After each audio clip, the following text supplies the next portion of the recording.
Hello and a very warm welcome to the channel. Now today I'm going to watch something for the first time ever. And it's not as dodgy as that just sounded. I'm going to watch Nascar, or Nascar, whichever you pronounce, which I've never watched before. That's not clickbait. I know a tiny bit about it. So I know it's a form of saloon car racing where you go kind of round and round either a circle or an oval. I know it's very popular, particularly in the south of the United States, where it's kind of a big part of the culture. But that is pretty much all I know. So my reference point will be Formula One. I've seen quite a lot of Formula One races over the years. I'm really interested to see how the two sports vary, what similarities and differences they have. This is so that the video is called NASCAR's Highest Flips. It is from the KKB channel, and I've got a huge respect to anyone who has the balls to have just 3 letters as their channel name. Yeah, so obviously link in the description, and let's go. It has now been 30 races since the Ford has gone to victory lane this year. The other thing these guys are going to have to be careful if somebody runs out of fuel in the middle of this. Man, what a big problem. So already I'm seeing the cars are very different from Formula One. They look much more like normal road cars. I mean, Formula One cars look weird. If you haven't seen one, please look it up. They kind of look like a fighter jet that's been sat on by an elephant. Is the best comparison I can find. So these seem way more like kind of like standard road cars. I mean, I'm sure they're not, but by comparison. Well, that could create. Now you can see that if somebody run out of fuel right there in the middle of that group, God, it would cause a huge wreck. We've heard. Oh, here's the car upside down. Big time crash upside down. Ryan Newman. Oh, it just keeps there. going. Oh, God. Ambrose is there, comes across. Harvick stops, and Newman's car comes Just to keeps rest going. upside down on its roof.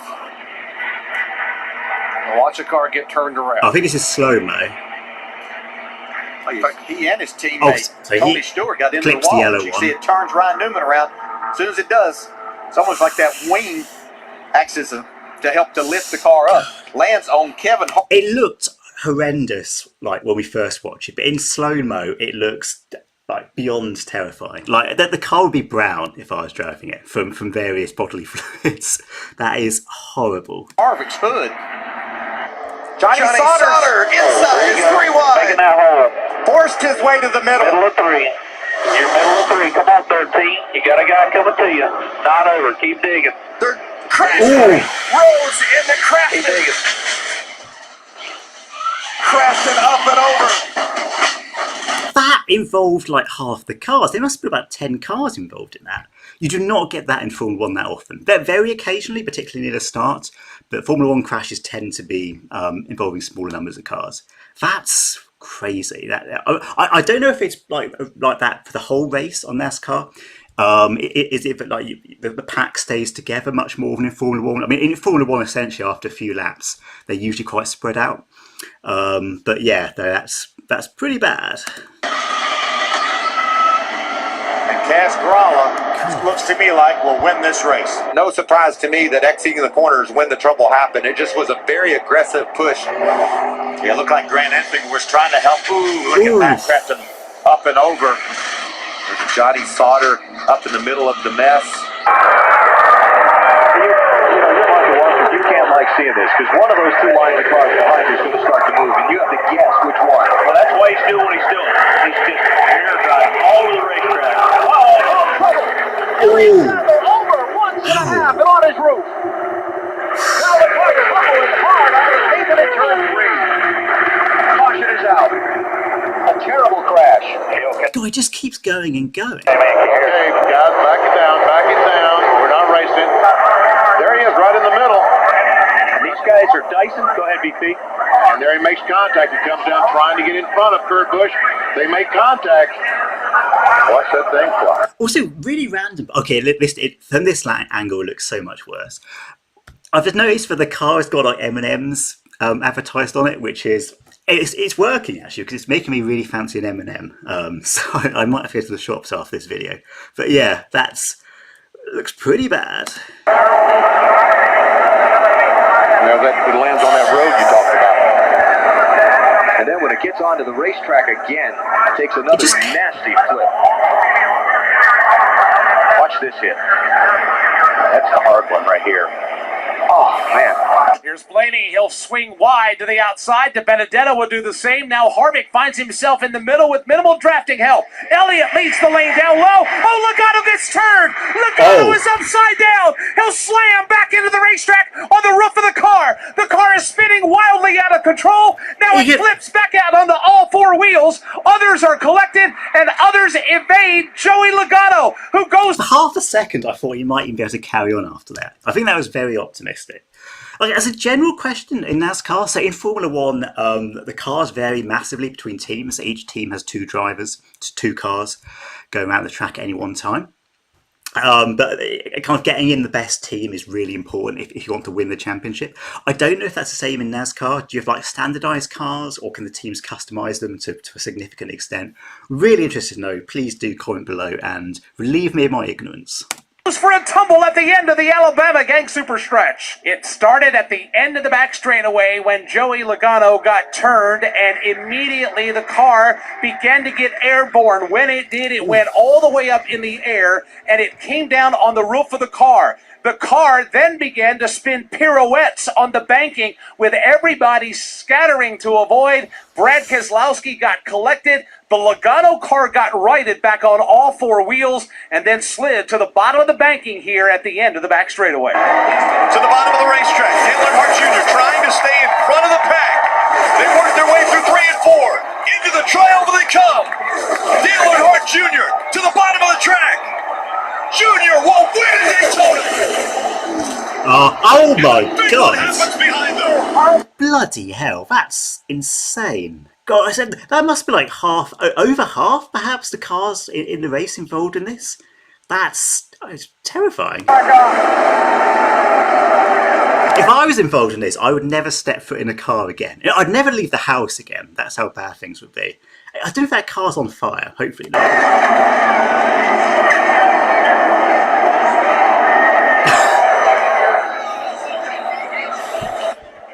See him on the bottom.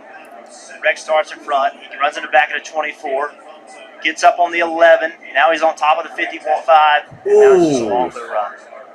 Watch the car stop. What? That is a smash. He gets in those poles, and it goes from, I don't know what, 180, 190 miles an hour, I'm just guessing, to a complete stop. That is unbelievable. It looks like that's 3,500 pounds. Yeah. That stock car is extremely heavy. You see here after he's upside down. You do not want that. Is spinning. Obviously, he's already lost control. Makes more contact. Look at Jarrett in the green car. He jumped down the inside. It's putting him up in the third place. A while ago, we saw Jarrett and Earnhardt were capable of pulling away a little bit. They're trying to bring it in. Trouble behind Rusty Wallace is turning over. Rusty Wallace, 20 feet in the air, spinning, crashing. That car got shredded. Like, this sounds weird, but I think I felt its pain.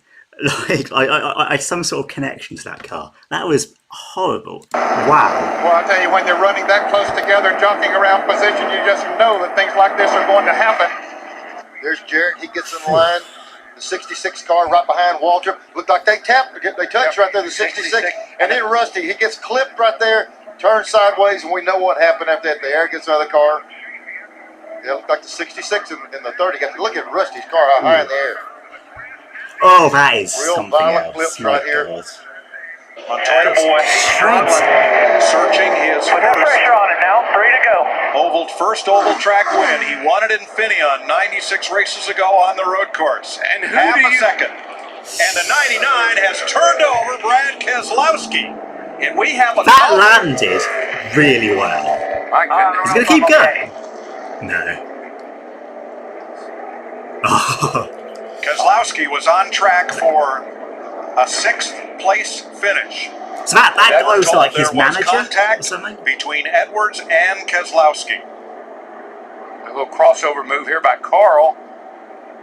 Clean here, clean here. Just slight contact. Look at that thing go. That looked so much like Edwards' turnover at Talladega Talladega. off the bumper of Keselowski. It really did. There goes the 18. The 42 collects the 17 as well. The 62 upside down.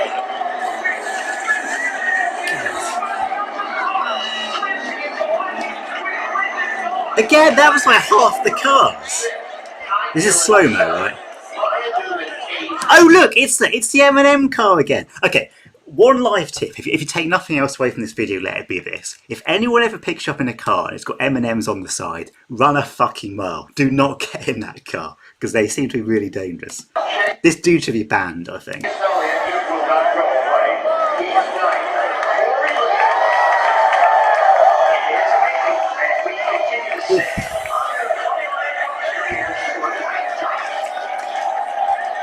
57 laps complete this time by, and look at this pack. Trouble off trouble for Newman slams the wall. Comes Schrader, and Newman is in the air and over. Ryan Newman, last year's Rookie of the Year, on the rear end ripped from the car as he slides down the asphalt, and when that car hit the grass of the tri-oval, Ryan Newman went upside down. Let's watch her here and see what happens. Oh, Kenny Schrader got out of control, got into him. Oh, that's what happened, Mike. His right rear tire came off.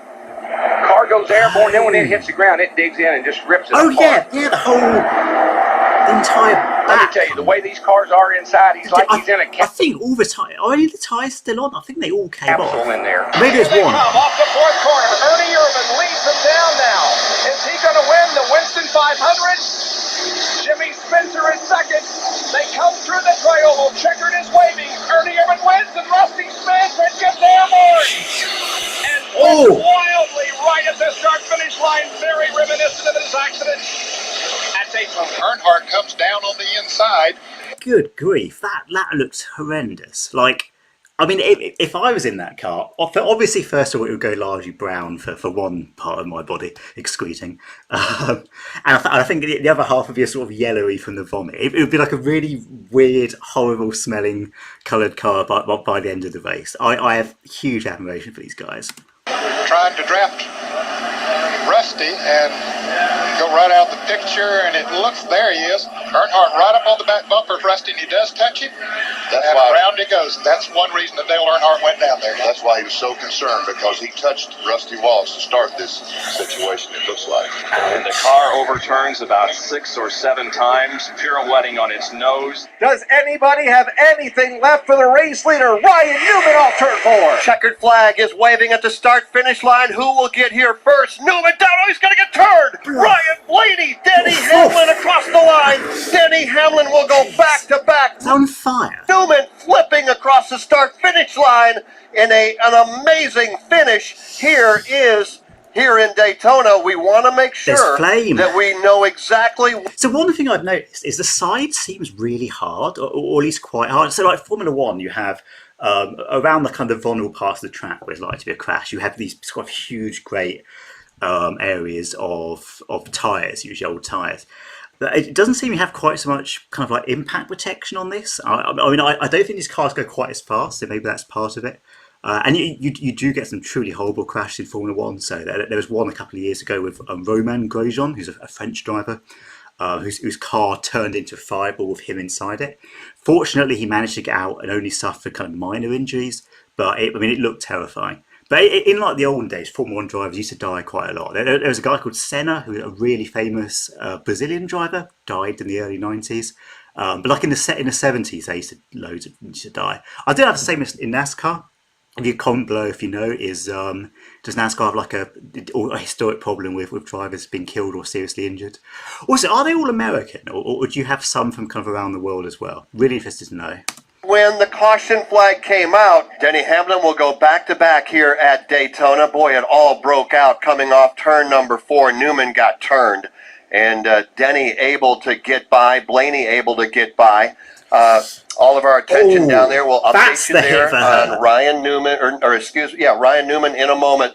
But it's back-to-back for Denny Hamlin. Let's go to pit road. All right, it is a maximum success game that is being played here. Oh, trouble! Ricky Rudd slamming toward the wall, crashing, rolling over, side over side. That car did every position, like every position in the Kama Sutra. That car did in about 30 seconds.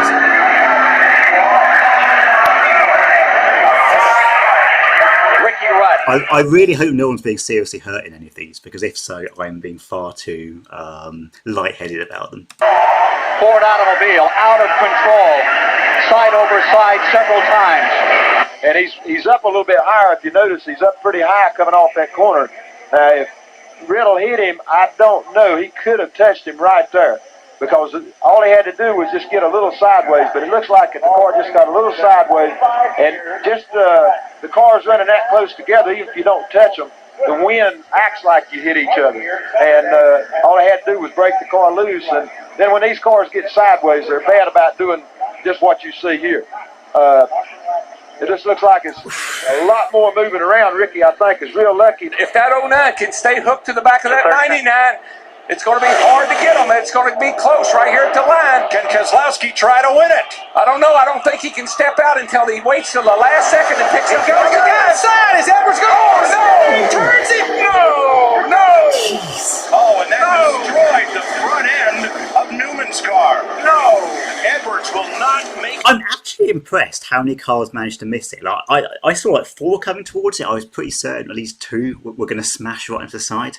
But they didn't. That really good driving. Get to the flag. Oh, Brad Keselowski won this race. Oh, it's unbelievable. fire. Carl Edwards' car Dangerous. destroyed, and Junior's protege, Keselowski, the winner, and Carl Edwards is moving around and ready to climb out. Yeah, you need to get out then, The mate. 09's going to look to the outside where he already has. Carl went up to block him a little bit. Now he's going to come down to try to block him again, and you can get 1 shot at it, but you don't get 2. Watch this. Jeez. What a lick. Oh my gosh. It seems like there's like an element of luck in NASCAR. Like if the car in front of you crashes or has some kind of mistake, there's a pretty good chance you're going down with it. So I mean, I know it's the same in loads of sports, like cycling and stuff is exactly the same.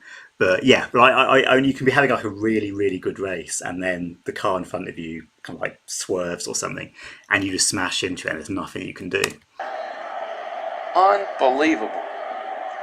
You know, and looking very carefully at the catch fencing that held, and I did not see any debris go into the grandstand, and that certainly Good. is Unbelievable. it's very gratifying to see.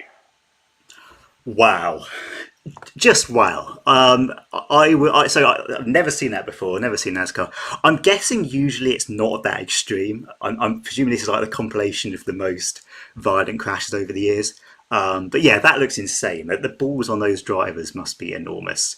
I would love to do some more NASCAR stuff. If you could perhaps comment below with any recommendations, perhaps something like more typical of the sport rather than the extreme cases. So really hope no one was hurt, and if so, I feel kind of bad about some of my reactions.